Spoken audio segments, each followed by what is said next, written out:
Should you invest in cryptocurrency? And more importantly, what are some reasons not to invest in crypto? I've been investing in some cryptocurrencies since 2017. Around 10% of my $7 million portfolio is in crypto. The rest of my portfolio includes stocks and some index funds.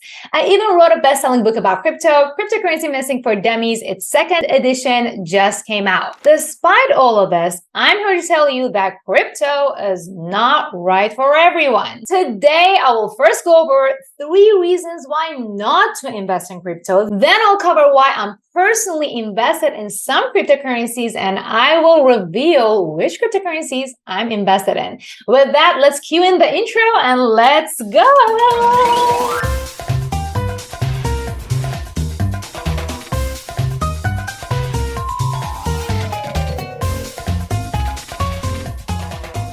Hey there, Invest Divas and Divas. My name is Kiana Danial, CEO of InvestDiva.com and the founder of Wealth Diva, where I teach you how to take control of your financial future and make your money work for you. My goal with this channel is to help you learn the methods to go from wherever you are right now to $1 million portfolio and more.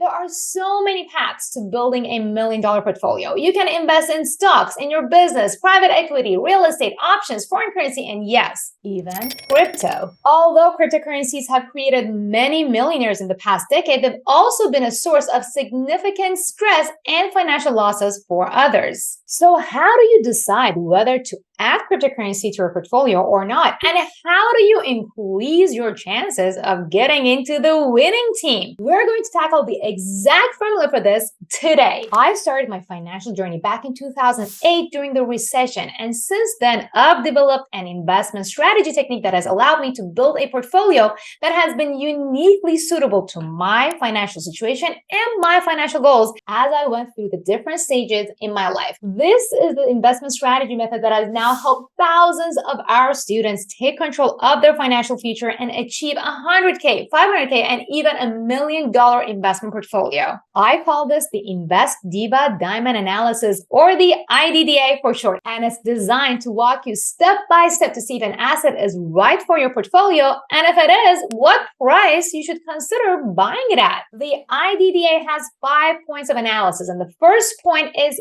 capital analysis. This is when you get into the nitty-gritty of your current financial situation and calculate your ability to take a risk, your willingness to take a risk, and your confidence in the asset you're investing in. Not taking this step is the reason why most investors lose money. And so the reason number 1 not to invest in crypto is if the combination of your risk ability, risk willingness, and confidence is low. For example, let's talk about a scenario where you have no emergency fund, that is 3 to 12 months worth of necessary expenses saved in a high yield savings account. You have a negative cash flow, meaning the money that is coming in is less than the money that you're spending and is going out, and a negative net worth, which is your assets minus your liabilities. This would suggest that your ability to take a risk is very low. In this case, even if your willingness to take a risk is high, you still probably shouldn't start investing in online financial assets yet, let alone cryptocurrency. So how do you figure this out? You can calculate your risk tolerance by downloading my free risk management toolkit after attending my free masterclass. I will put the link for you in the description. Now let's talk about a scenario where you have an emergency fund, you have a positive cash flow every month, and a positive net worth. This would suggest that your ability to take a risk is high. After going through my risk management toolkit and filling out your psychological questionnaires on top of this, you might find out that your willingness to take a risk is low. Maybe you're close to retirement, maybe you're saving for a lump sum expense, or maybe you're generally a risk-averse person. Guess what? So am I. Now, the combination of this two will bring your risk tolerance to medium. High ability to take a risk, low willingness to take a risk, medium. Got it? But if you're paying attention, you know that there's a third component to your risk tolerance, and that is your confidence in the asset you're investing in. And by confidence, I don't mean Elon Musk says so or everybody else is buying it, so I should do it too. These are the opposite of confidence. But you can increase your confidence in an asset by actually researching, finding its use cases, and becoming a user or a member of its community to really figure out its pros and cons. Not he said, she said stuff. By increasing your confidence in the asset, you can increase your willingness to take a risk. That's right. You can increase your willingness to take a risk by increasing your confidence in the asset you want to invest in. Later in this video, I'm going to reveal exactly why I finally decided to add a certain cryptocurrency to my portfolio in 2017, even though I knew about it in 2011. So to recap though, the first reason you shouldn't invest in crypto is if your risk tolerance is low. The second reason not to invest in cryptocurrency is if it doesn't align with your values. You always want to invest in assets that align with your moral values. For example, I never invest in oil. Not because there is not money to be made in the oil industry, there sure is, but I don't invest in it because it goes against my values. You see, I was born and raised in Iran, which is like in the middle of the Middle East where all the oil is. And growing up, I witnessed so many wars and conflicts in the Middle East that were all directly or indirectly caused by oil. If it weren't for oil, my country would probably be free right now. So I don't want to participate in that industry. No, thank you. No matter how much money I can make. So go learn about different cryptocurrency assets, learn about the blockchain technology, and if it goes against your value, you should not be investing in it. This is a very personal decision. Now, the third reason not to invest in cryptocurrency is if it doesn't align with your financial goals. Setting up your intention for your investments is the second point of the Invest Diva diamond analysis. You need to define your financial goals so that you can create a strategy that will get you there. And I'm going to share with you my 3 rules of financial goal setting. Rule number 1, your goal needs to be measurable. Here are some examples. A $700,000 net worth, $3.5 million house in New York, 250% return on investment, $40,000 college education fund, $1 million retirement account, getting this award on the stage from Kiana Danial, giving $50,000 to your favorite charity, leaving a $5 million legacy for your family. These are all measurable goals. Rule number 2, your goal must feel realistic to you. So right now, I just threw out some numbers for your goal. But before you just go ahead and set some random goals, remember that your goals need to be and feel realistic to you. If your goals feel unachievable to you, you likely will get overwhelmed and quit on week 2. Yes, your goals should be challenging and outside of your comfort zone, but no, they should not be ridiculous or unattainable for you. We're only talking about your feelings. If saving $5,000 a year is easy for you, then why not making your goal $10,000? But setting a goal to have like $1 million when saving $10,000 is already a stretch, well, you catch my drift. The good news is once you make your first micro achievement, then you can go on to the next step. Rule number 3 in goal setting is that your goal must have a deadline. I made this mistake in the past. When I first got into this 10 years ago, I kept telling myself, I want to make $7 million.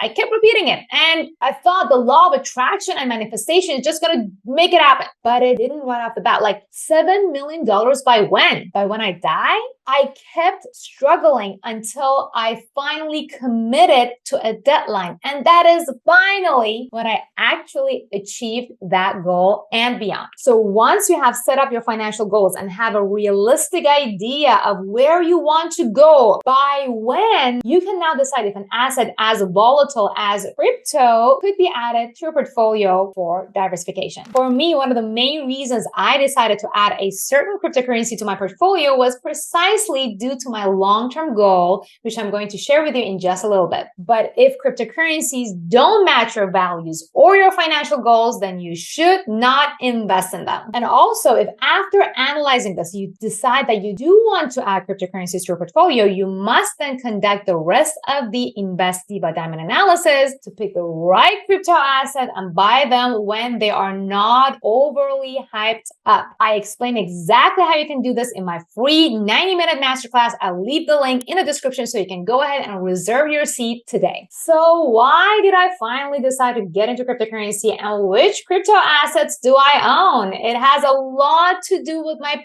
past experiences and my trauma. You see, I was born and raised in Iran to a Jewish family. Before I was born, my dad was a successful entrepreneur and the owner of a construction company. So my two older siblings and my mom lived a life of luxury with chauffeurs and maids. Then came the year 1979 when the Iranian Revolution happened. This led to overthrowing of the Shah of Iran, and the new Iranian regime started cracking down on anyone who had amassed wealth during the Shah. That included my dad. They took over all of his assets and raided our home to empty it from all of our valuable assets, including my mom's jewelry. My family fell from the riches to being completely broke. Then arrived I. 5 years after the revolution, and the government crackdown on my family continued. I still remember being fearful of the government raiding our rental home any moment, and that my parents were hiding the little that remained from the wealth in our friend's house, including our piano and 3 Persian carpets. As I was growing up, I often wondered how my family could have preserved their wealth despite the regime change. Would there have been an alternative reality if they had done some things differently? In 2012, one of my mentors told me to buy something called Bitcoin. I had never heard of Bitcoin. And back then, Bitcoin was fluctuating between $5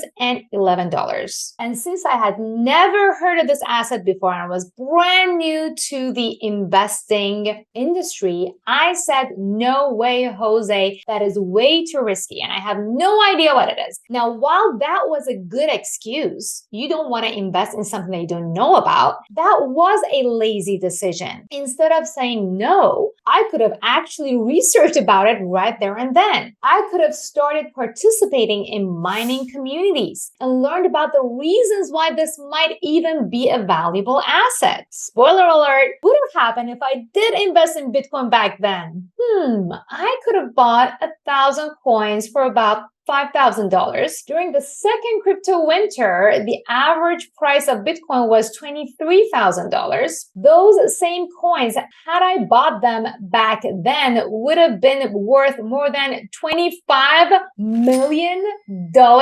even during a crypto winter. But no, I took the lazy route. I slept on doing any research on crypto for a good 5 years. It wasn't until 2017 that a financial company in the UK asked me to do research analysis on crypto for them. I was skeptical, but I agreed to do the job for them to get paid. And that's when, for the very first time, I did a thorough research on Bitcoin, blockchain, and other cryptocurrencies, and the ideologies behind different assets in this field. As I went down the rabbit hole on the decentralized nature of Bitcoin, I suddenly had a light bulb moment. Bing!